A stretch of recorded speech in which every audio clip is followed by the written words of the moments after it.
नमस्कार दोस्तों, संभव एजुकेशन क्लासेस के इस ऑनलाइन प्लेटफॉर्म पे आप सभी का हार्दिक स्वागत और अभिनंदन है।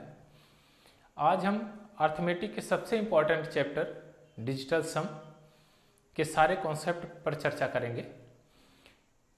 इस अर्थमेटिक सेशन का ये पहला लेसन है डिजिटल सम। पहले हम समझेंगे कि डिजिटल सम होता क्या है, उसके बाद हम देखेंगे कि इसकी विशेषताएं क्या है, और तीसरा हम देखेंगे कि यह कहाँ पर फॉलो किया जा सकता है, यानी कि इसका यूज़ हम कहाँ पर करके और बड़े से बड़े पजल जो है डाटा को आसानी से सॉल्व कर सकते हैं, उस आधार पर हम इसका एनालिसिस करेंगे। तो इस वीडियो में बेसिकली मैं डिजिटल सम के सारे कॉन्सेप्ट पर ही बात करूँगा, और दूसरा जो वीडियो आएगा उसमें डिजिटल सम पे आधारित जितने भी क्वेश्चंस हैं वेरियस टाइप के, उस पर मैं डिजिटल सम के कॉन्सेप्ट को फॉलो करके सॉल्व करने की कोशिश करूंगा और उसको अप्लाई भी करूंगा उस पर। तो आइए सबसे पहले सीखते हैं डिजिटल सम है क्या चीज।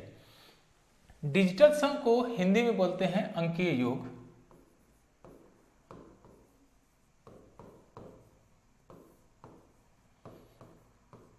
अंकीय योग जैसा कि आपको हिंदी में लिखा हुआ दिख रहा है, अंकीय योग अर्थात अंकों का योग।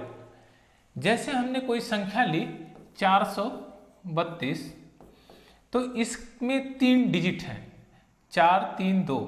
अब ये इनके अंकों का योग अर्थात इसमें कितने अंक हैं, 3। इनके अंकों का योग 4 + 3 + 2, 4 3 7 2 9।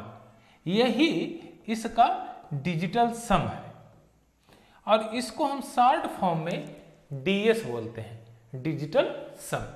जब भी मैं डीएस की बात करूं, डीएस कहूं, तो आप ये समझेंगे कि इसका मतलब डिजिटल सम है। एक और नंबर लेते हैं 46, 4 + 6 = 10। अब यहां हमने देखा कि ये इसमें 2 डिजिट है, 1 और 0। अब हम 1 और 0 को सिंगल डिजिट प्राप्त करने के लिए 1 + 0 = 1। अर्थात हम यहां पर देखेंगे, एक और नंबर लेते हैं 432 हुआ है, 4 8 2। तो 4 + 8 + 2 14। यहां पर हमको 14 मिला है, अर्थात 2 अंक की संख्या मिली है, और हमको इसको 1 अंक में बनाना है। तो इन दोनों अंकों को जोड़ देंगे तो जो प्राप्त होगा 1 + 4 = 5। यही हमारा इस संख्या का डिजिटल सम होगा। अब हम इसका डेफिनेशन देखते हैं। किसी भी संख्या के अंकों का योग यूनिट डिजिट में प्राप्त करने के पद्धति को डिजिटल सम कहते हैं। अर्थात जब हम किसी संख्या के अंकों का योग करते हैं और उसको सिंगल डिजिट में प्राप्त करते हैं, उसी को कहा जाता है डिजिटल सम। अभी नेक्स्ट देखते हैं कि संख्या क्या है। अब जैसे सिंगल डिजिट का जैसे ही हम नाम लेते हैं तो आपके जहन में एक क्वेश्चन आता है कि सिंगल डिजिट अर्थात वह संख्याएं जिसमें केवल एक ही नंबर हो। तो वे संख्याएं कौन है, 1 2 3 4 5 6 7 8 9। ये 9 नंबर ही ऐसे हैं जो सिंगल डिजिट के। बाकी सभी नंबर्स इनके मेल से ही बना है। जैसे हमने कहा 69, तो 6 और 9 से मिलके ये बना है। 446 हमने कहा, तो ये 4 और 6 से मिलके बना हुआ है। अर्थात हम देख रहे हैं कि ये जो 9 संख्याएं हैं, अर्थमेटिक यूनिट या मैथमेटिकल टर्म में ये इन्हीं संख्याओं के मेल से ही सारी संख्याओं का निर्माण होता है। अर्थात हमारे सिंगल डिजिट नंबर 9 है। डिजिटल सम के इस कॉन्सेप्ट में सबसे अहम भूमिका 2 नंबर निभाते हैं। पहला है 1 और दूसरा है 9। इसका जो मेन हीरो है वो है 9 और इसका को पार्टनर है जो साइड रोल प्ले कर रहा है वो है 1 कर रहा है। अब इनके काम क्या है पहले इसको देखते हैं। 1, अगर 1 की बात करूं मैं तो 1 से किसी भी संख्या में गुणा किया जाए तो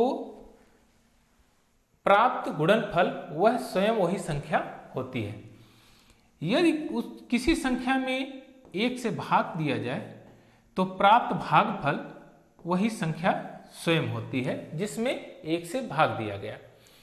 अब इस कॉन्सेप्ट के आधार पर हम ये कह सकते हैं कि 1 से किसी भी संख्या में गुणा किया जाए या भाग किया जाए तो उसके मान में कोई परिवर्तन नहीं होता है, उसमें नो चेंजिंग होती है उसके मान में।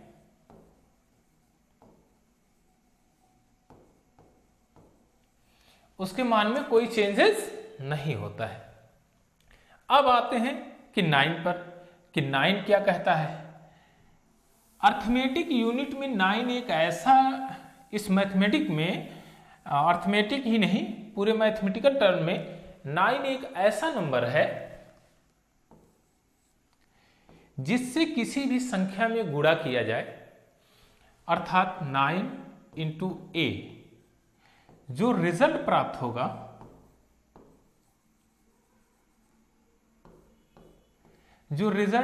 होगा वह उसके डिजिटल, अर्थात रिजल्ट का डिजिटल सम ऑलवेज 9 होगा। यानी कि हम कह सकते हैं कि 9 से किसी भी संख्या में गुणा किया जाए, प्राप्त जो रिजल्ट प्राप्त होगा उसका डिजिटल सम 9 होगा। अब कैसे है इसको हम देखते हैं। यदि यह प्रूव्ड हो जाता है तो हम ये मान लेंगे कि हाँ इस तरह से ये सिद्धांत कार्य कर रहा है, अर्थात ये सही है। 9 into 1 equal to 1, 9 is to 2, 18, 9 is to 3, 27, 9 is to 4, 36, 9 is to 5, 45। अब यहां पर देखते हैं, हम किसी भी संख्या को लिए और इसका गुणा किया हमने तो गुणनफल जो प्राप्त हुआ उनके अंकों का योग देख रहे हैं 9 हो रहा है। 8 + 1 9, 2 + 7 9, 3 + 6 9, 4 + 5 9। इस प्रकार हमने यह देखा कि 9 से किसी भी संख्या में गुणा किया जाए तो प्राप्त गुणनफल का योग, अर्थात प्राप्त गुणनफल का डिजिटल सम 9 ही होगा, ऑलवेज ये ट्रू है। अब नेक्स्ट कॉन्सेप्ट हम देखते हैं। 9 का डिविजिबिलिटी का रूल। जाहिर सी बात, जब 9 एक ऐसा नंबर है जो डिजिटल सम का हीरो है तो उसके बारे में जानकारी लेना नितांत आवश्यक है। अब जैसे नंबर की बात करें हम, तो कोई अगर हमने नंबर लिया A, B, C, यह 3 अंक की एक संख्या है। अब इसको, ये यूनिट डिजिट पे है, यूनिट प्लेस पे है और ये 10th प्लेस पे है, A जो है 100 प्लेस पे है, अर्थात हम इसको प्लेस वैल्यू पर पहले लिख देते हैं। 100A + 10B + C, क्योंकि इनके प्लेस वैल्यू को हमने लिख दिया। ये यूनिट डिजिट पे है, ये 10th प्लेस पे है, ये 100 प्लेस पे है। अब हम इनको तोड़ेंगे। इसको हम लिख सकते हैं 99A + A, 9B + B और A के बच गया C। अब यहां पर हम देखेंगे कि यहां से 9 को हम कॉमन ले लेंगे। 9 को अगर कॉमन लेते हैं तो यहां पर बचता है A + B + C / 9। अब यहां पर हमने देखा 11a प्लस b 9 का गुणज है, अर्थात इसका कोफिशिएंट है। जब कोई संख्या किसी का कोफिशिएंट होगी तो जाहिर सी बात है वह उस संख्या से डिविजिबल होगी, अर्थात यह संख्या 9 से डिविजिबल है। यह संख्या 9 से डिविजिबल है। डिविजिबल होने पर रिमाइंडर क्या आएगा? 0, रिमाइंडर 0 होगा। अब यहां पर अगर हम डिविजिबल इसको बनाएं तो यहां पर रिमाइंडर क्या प्राप्त करेंगे? 0, तभी तो ये कटेगी। तो यहां पर आप देख रहे होंगे ये संख्याओं का योग है, ये संख्या के अंकों का योग है।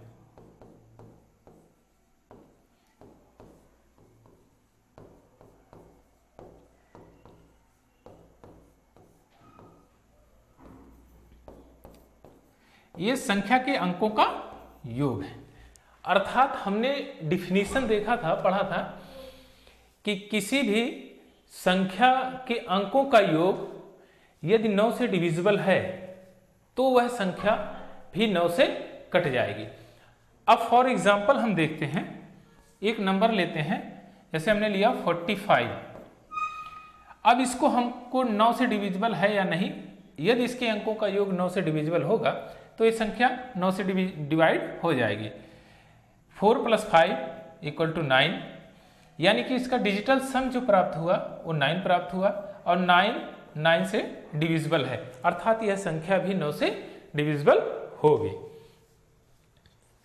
तो यहां तक हमने ये सीखा कि यदि किसी संख्या के अंकों का योग 9 से डिविजिबल है तो वह संख्या 9 से पूरी तरह से डिविजिबल होगी।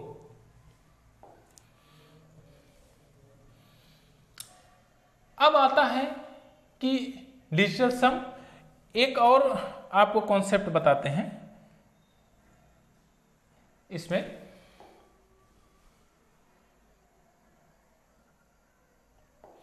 चलिए, अभी तक हमने सीखा कि 9 की डिविजिबिलिटी, यदि किसी संख्या में 9 जोड़ दें, यानी कि 9 + 1 = 10, 9 + 2 11, 9 + 3 12, 9 + 4 13, 9 + 5 14, 9 + 6 15, 9 + 7 16। अभी आप यहां देखेंगे कि यदि हम 9 से इन सब संख्याओं को डिवाइड करते हैं तो इसका रिमाइंडर क्या बचेगा? इसका रिमाइंडर जो होगा, 10 को 9 से भाग देंगे तो रिमाइंडर 1 बचेगा, 11 को देंगे यहां पर 2 बचेगा, 12 में 9 से भाग देंगे तो 3 बचेगा, 13 में 9 से भाग देंगे तो 4 बचेगा, और 14 में देंगे तो 5 बचेगा, 15 में 9 से भाग देंगे तो 6 बचेगा, 16 में 9 से भाग देंगे तो 7 बचेगा। इसी प्रकार मैक्सिमम रिमाइंडर 8 बच सकता है, और मिनिमम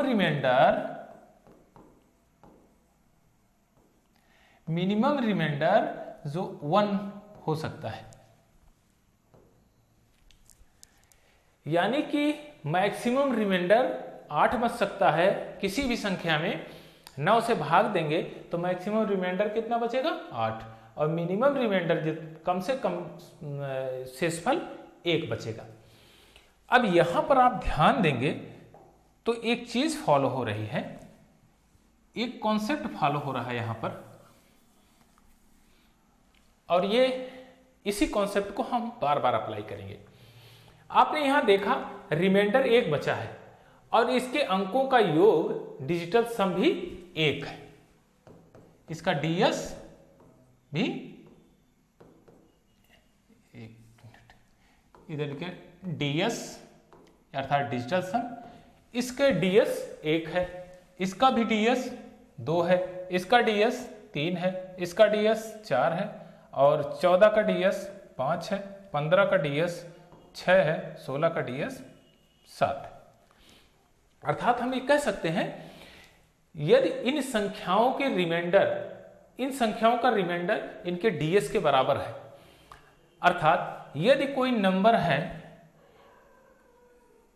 ए बी सी और 9 से जो भाग दिया जा रहा है, जो रिमाइंडर प्राप्त होगा, रिमाइंडर जो भी प्राप्त होगा वही इसका डिजिटल सम होगा।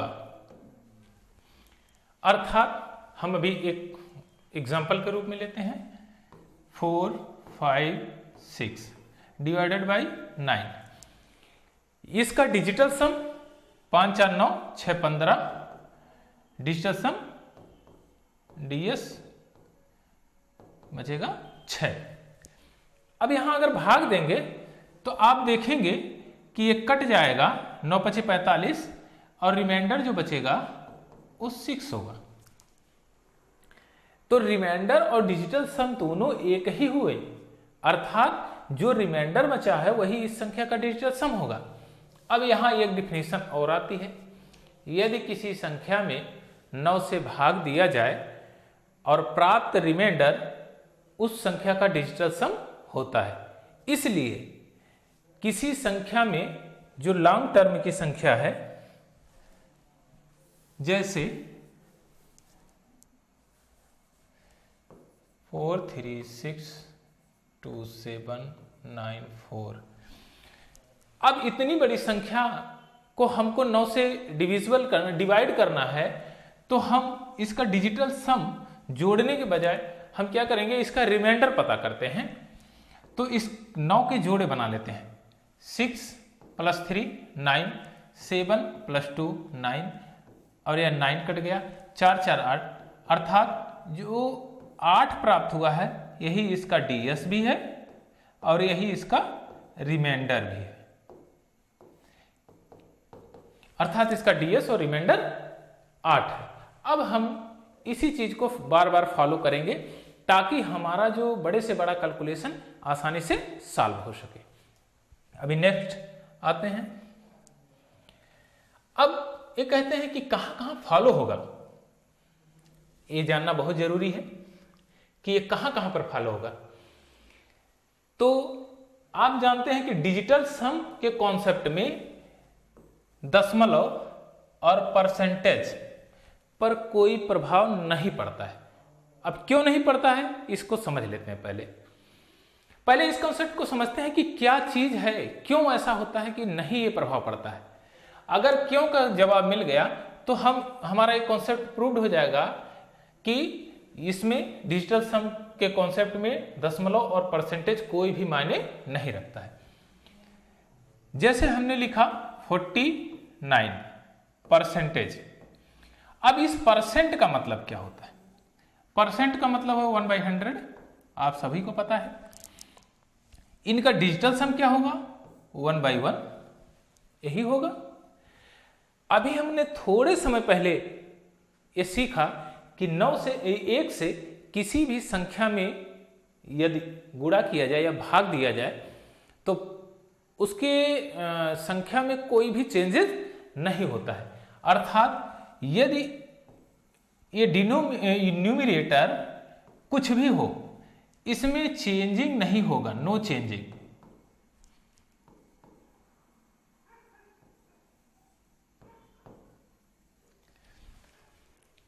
अर्थात अगर 1 से किसी भी संख्या में भाग दिया जाए तो उसके मान में कोई परिवर्तन नहीं होगा। इसलिए हम डिजिटल सम का कॉन्सेप्ट अपनाते समय परसेंटेज को इग्नोर कर देते हैं, उसका कोई वैल्यू नहीं है। तो हम सीधे करेंगे 9 4 13 और 13, 1 + 3 4, अर्थात इसका डीएस जो आएगा वह 4 होगा। अब इस पर बेस्ड एक क्वेश्चन सॉल्व कर लेते हैं।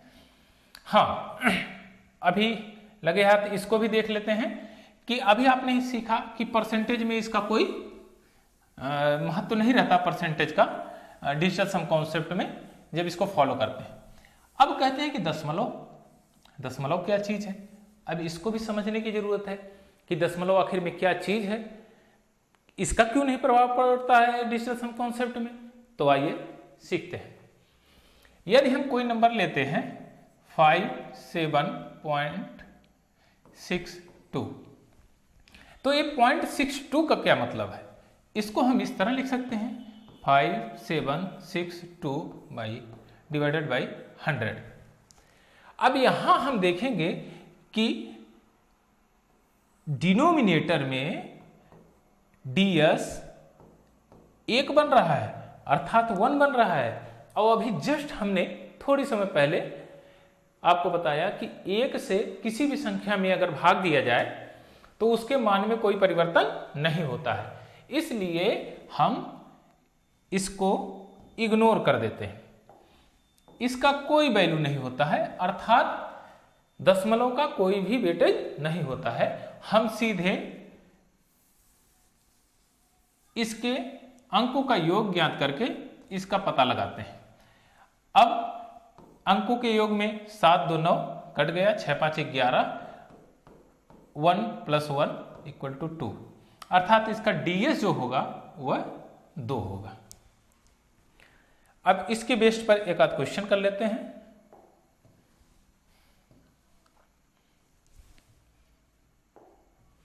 हाँ, अब यहां पर एक क्वेश्चन आपके सामने रखा हुआ है।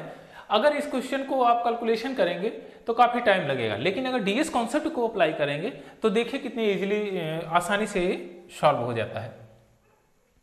सबसे पहले इसमें 9 के पेयर जितने भी हैं उनको अलग कर देंगे।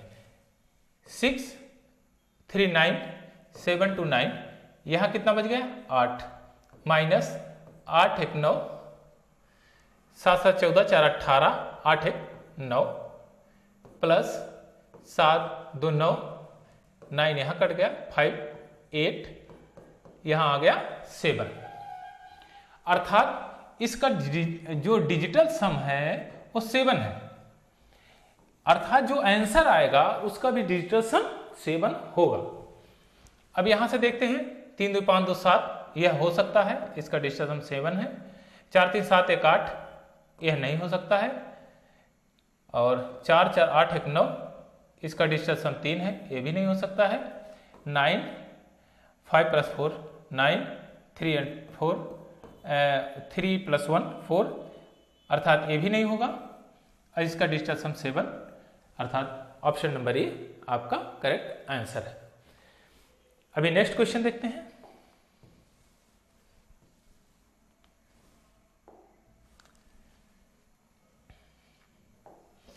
हाँ, यहां पर है 44। परसेंटेज का अभी हमने देखा कि परसेंटेज इसमें कोई भूमिका नहीं निभाता है, तो इसका मतलब इसको इग्नोर कर देंगे, परसेंटेज का कोई मतलब नहीं है। 4 4 8 इंटू 5 2 7 1 8, प्लस 7 5 12 2 1 3, 8 4 12 2 1 3, 8 9 64 64, 6 4 10, अर्थात डिजिटल सम 1। 3 इंटू 3 9, इनको जोड़ेंगे 10 हो जाएगा, 1 + 0 1, अर्थात डिजिटल सम जो प्राप्त हुआ, डीएस हमारा प्राप्त हुआ वो 1 प्राप्त हुआ है। अब जिसमें 1 होगा वही इसका आंसर होगा। तो चेक करते हैं, ये 5 ए है नहीं, इसमें 6 ए भी नहीं है, 8 6 14 और 14 5 19 19, 9 1 10, और इसको जोड़ेंगे 1, ये हो सकता है। 7 2 9, इसका डीएस 6 है, ये भी नहीं होगा, अर्थात हमारा ऑप्शन नंबर सी सही है। आई होप कि आपके समझ में आया होगा कि डिजिटल सम कॉन्सेप्ट में परसेंटेज और दशमलव कोई भी इंपॉर्टेंस नहीं रखता है। यह इस कॉन्सेप्ट में किसी भी प्रकार की अड़चन नहीं खड़ा करता है, और हम उसको इग्नोर करने के बाद क्वेश्चन को आसानी से सॉल्व कर सकते हैं। नेक्स्ट देखते हैं, एलएचएस आरएचएस क्या है, इस कॉन्सेप्ट को पहले समझते हैं। Left hand side, right hand side, अर्थात हमने दो पार्ट को डिवाइड किया, ये लेफ्ट हैंड साइड है, ये राइट हैंड साइड है। यदि यहां पर बराबर का सिंबल, इक्वल का सिंबल लगा हुआ है, तो यानी कि यह मान जो होगा इस मान के बराबर होगा। तो जाहिर सी बात है इसका डिजिटल सम इसके डिजिटल सम के बराबर होगा, यही इसमें कहा गया है और कोई बात नहीं कही गई है। अब देखते हैं यहां पर देखेंगे कि 5 4 9 6 प्लस 3 2 5 1 6 6 ये 12 हो गया, 2 ये 3, अर्थात इसका डिजिटल सम 3, 7 7 14 7 3 21 21, इसका डिजिटल सम 3। अर्थात हमने देखा left hand side and right hand side दोनों इक्वल हैं, अर्थात हमारा ये कॉन्सेप्ट प्रूव्ड होता है कि यदि दोनों इक्वल हैं लेफ्ट हैंड साइड और राइट हैंड साइड, तो लेफ्ट हैंड साइड का डिजिटल सम राइट हैंड साइड के डिजिटल सम के बराबर होगा। अभी नेक्स्ट क्वेश्चन देखते हैं कि डिजिटल सम, नेक्स्ट कॉन्सेप्ट है हमारा डिजिटल सम की लिमिट क्या है। ये अब किसी भी चीज की कोई न कोई लिमिट होती है। डिजिटल सम का कॉन्सेप्ट को फॉलो करके बहुताया क्वेश्चन को सॉल्व किया जा सकता है, लेकिन कुछ ऐसे क्वेश्चंस हैं जिसको डिजिटल सम का अप्लाई करके फॉलो नहीं किया जा सकता है। अभी उनको हम डिस्कस करेंगे। पहले हम देखते हैं कि इसकी लिमिट क्या है। It is not valid in approximation. Approximation का मतलब लगभग का जो आता है आंकड़ा, एग्जैक्ट आंकड़ा नहीं होगा, उसमें डिजिटल सम कॉन्सेप्ट फॉलो नहीं होगा। अप्रोक्सीमेशन में डिजिटल डीएस कॉन्सेप्ट फॉलो नहीं होगा। यदि डिजिटल सम कॉन्सेप्ट को करते समय निगेटिव आंसर आता है, जैसे मान लीजिए निगेटिव ए आ गया, कोई नंबर ए आ गया, तो उसमें क्या करते हैं 9 को ऐड कर देते हैं, उसमें +9 कर देंगे, तो हमारा जो आंसर प्राप्त होगा वो पॉजिटिव में आएगा। क्यों पॉजिटिव में आएगा इसको जानते हैं।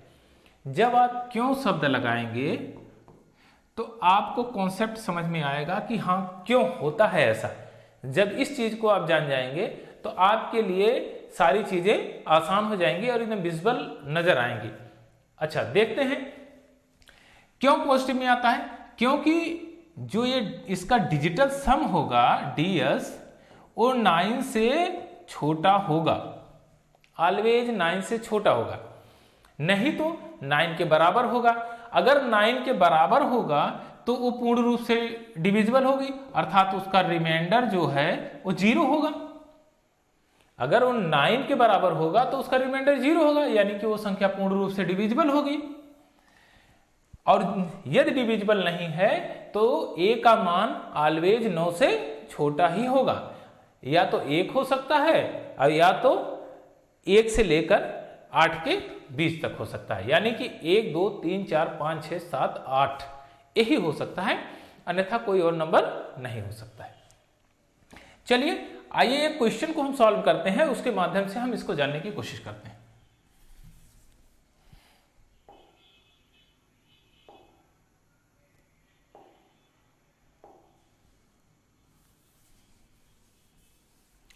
यहां पर आपके ब्लैक बोर्ड पर एक क्वेश्चन लिखा हुआ है जिसको हम सॉल्व करते हैं।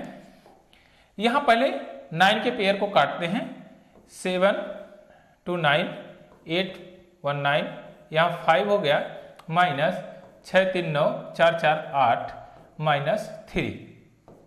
यहां आंसर माइनस में आया है। अब आंसर कभी भी माइनस में नहीं आ सकता है, तो इसमें क्या करेंगे +9 कर देंगे, तो हमारा रिजल्ट मिलेगा 6।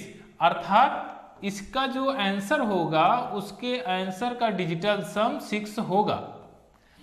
तो हम यहां चेक करते हैं किसके आंसर का डिजिटल सम 6 है। 8 1 9 कट गया, 5 3 8, और यहां कुछ कटने लायक है नहीं कटेगा। हाँ 7 3 10 5 15 5 1 6, इसका डिजिटल सम 6 ये हो सकता है। 7 2 9 8 3 11 11 5 16, इसका डिजिटल सम 7, 5 3 8, 8 4 12, 12 8 20, 20 7 27, 7 2 9, इसका डिजिटल सम 9 होगा, ये भी नहीं होगा।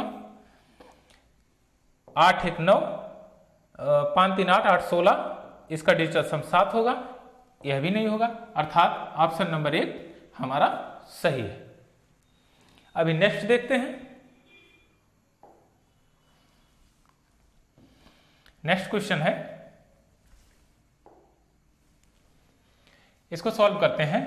6 1 7 2 9, यहां 4 बच गया, माइनस 6 3 9, यहां 5 बच गया, -1।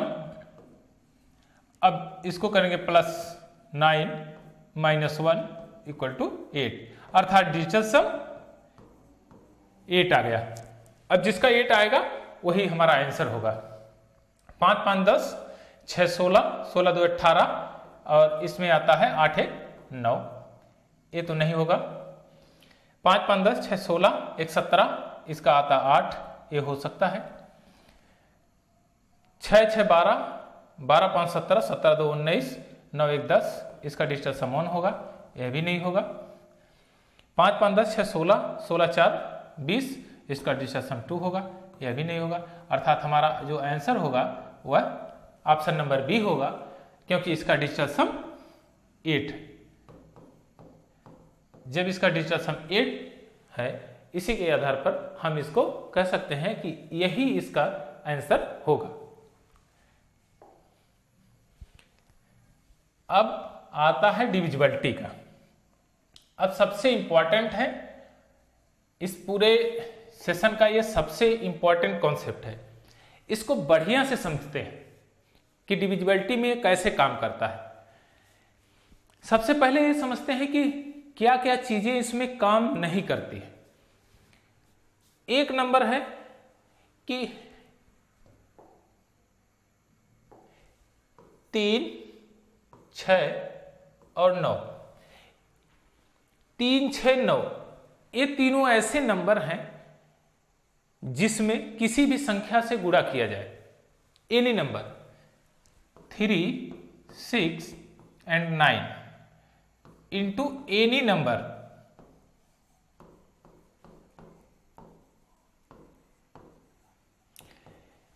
एनी नंबर से गुणा किया जाए तो प्राप्त जो रिजल्ट होगा उसका डिजिटल सम, उसका डीएस कभी भी 1 नहीं होगा, उसका डीएस कभी भी 1 नहीं होगा।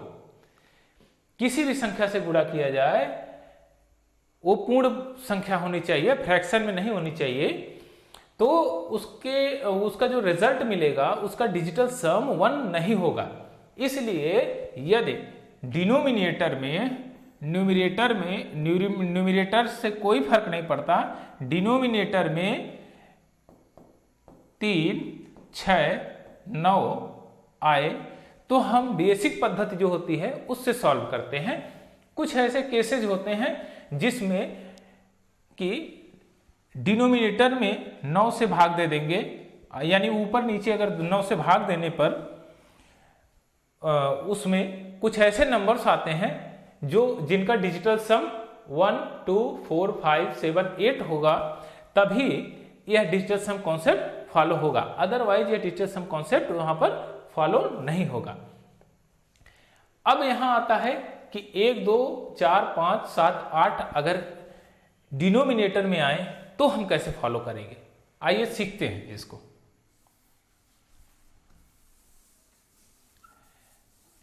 अब क्या कहते हैं, हमने शुरुआत दौर में आपको एक कॉन्सेप्ट बताया था 1 का। अब यहां पर 1 का कॉन्सेप्ट फॉलो होगा पूरे क्वेश्चन को सॉल्व करने में, अर्थात हम इन तीनों को तो इग्नोर कर दिए, 3 6 9। अब यदि किसी संख्या में 1 से भाग दिया जाए तो उसका रिजल्ट स्वयं वही संख्या होगी। अब हमको 1 बनाना है तो जाहिर सी बात है कि 1 में 1 से गुणा करेंगे तो डिजिटल सम जो प्राप्त होगा वह 1 होगा, इसका ds 1 होगा।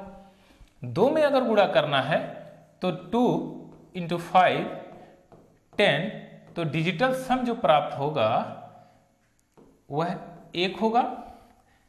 इसी प्रकार 4 × 7, 4 × 7, 7 चौक 28, इसका ds 1 होगा।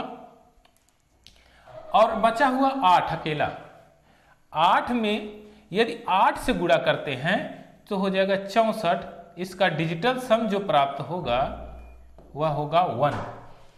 आई होप कि आपके समझ में ये चीज आई होगी बहुत बढ़िया से कि हम डिनोमिनेटर को 1 बनाएंगे।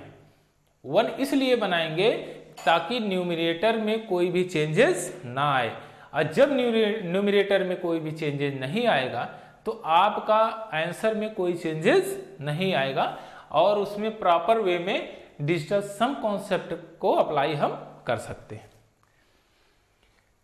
तो इस प्रकार हमने देखा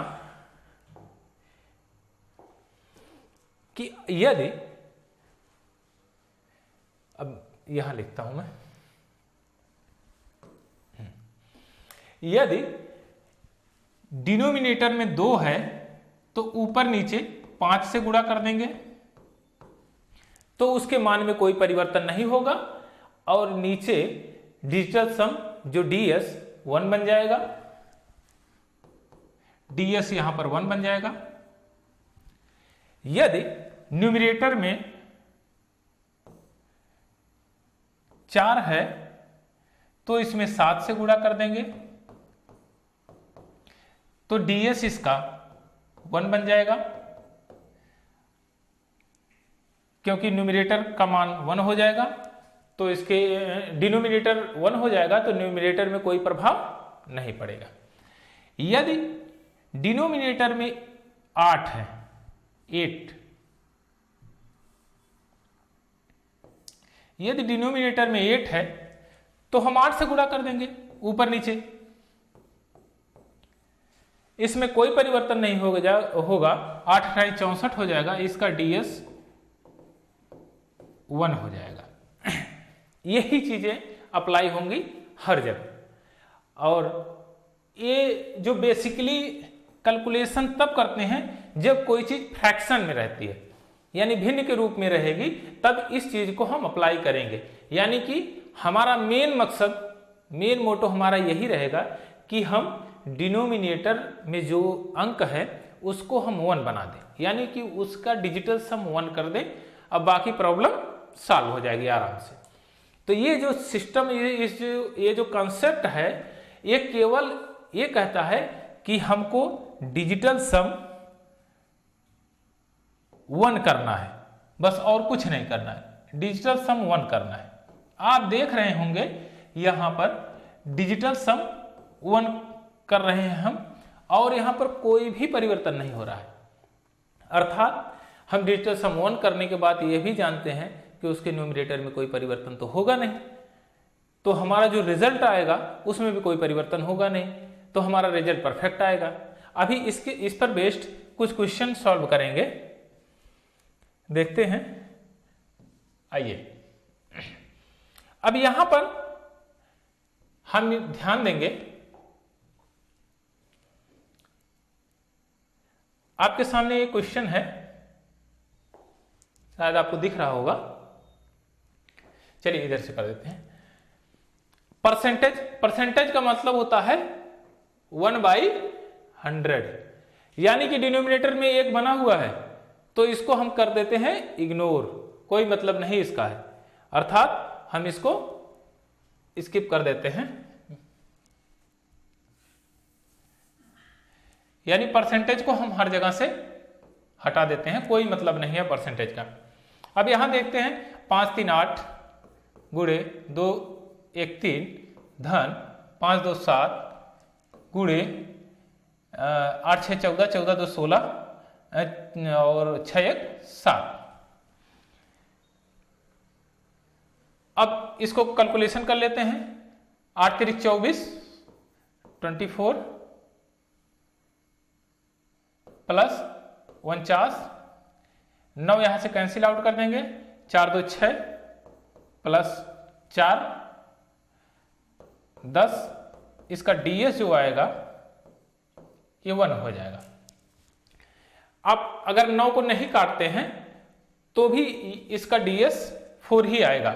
9 4 13, 3 1 4। अब देखेंगे यहां पर, इसलिए हमने क्या किया कि 9 जो आया है उसको हमने काट के इग्नोर कर दिया कि 9 का कैलकुलेशन को इजी बनाने के लिए 9 को हमने इससे अलग कर दिया। अब यहां पर देखा 4 2 6 और 6 प्लस 4 10 और इसका ds 1। अब यही रिजल्ट में भी प्राप्त होगा, हमको देखते हैं। 9 को इग्नोर कर देंगे, इसका ds बनेगा 7, 5 5 10 और 10 8 18, 18 2 20, इसका ds 2। अच्छा सॉरी, यहां पर देखेंगे इसके बाद भी एक वर्ड है, ये सही, इसका ds जो बना है ये ds 1। अब यहां देखेंगे x इंटू 5 है। अब इसका ds जब 1 हो गया तो x इंटू 5, अब x की वैल्यू जो है 1/5 के रूप में है, लेकिन हमारा 1/5 के रूप में रिजल्ट तो मिल नहीं रहा है। तो हम क्या करेंगे कि 5 के डिजिटल सम को 1 बनाना है। अभी पीछे हमने पढ़ा है, तो हम क्या करेंगे 2 से गुणा कर देंगे, ऊपर नीचे 2 से गुणा कर देंगे, तो ये जगह 2/1, अर्थात 1 से किसी संख्या में भाग दिया जाए तो उसके मान में कोई परिवर्तन नहीं होता है। तो यहां पर हमको 2 प्राप्त हुआ, अर्थात डिजिटल सम जो होगा इस अंक का x का वह 2 होगा, यानी कि x का डिजिटल सम 2 होगा। अब देखते हैं यहां x का डिजिटल सम 2 कहां पर मिलता है। 5 5 10, 8 18 2 20, इसका डिजिटल सम 2 है, ये हो सकता है। 6 3 9 और 8 6 14, इसका 5 है, यह नहीं हो सकता है। 8 3 11, 11 8 19 और 19 9 27, 27 7 2 9, तो इसका डिजिटल सम 9 है, ये भी नहीं हो सकता। इसलिए एक ही संख्या मिलती है हमारी 55.62, यही ऑप्शन नंबर बी इसका ये राइट आंसर होगा। अभी नेक्स्ट क्वेश्चन इसी के बेस्ड एक और करते हैं।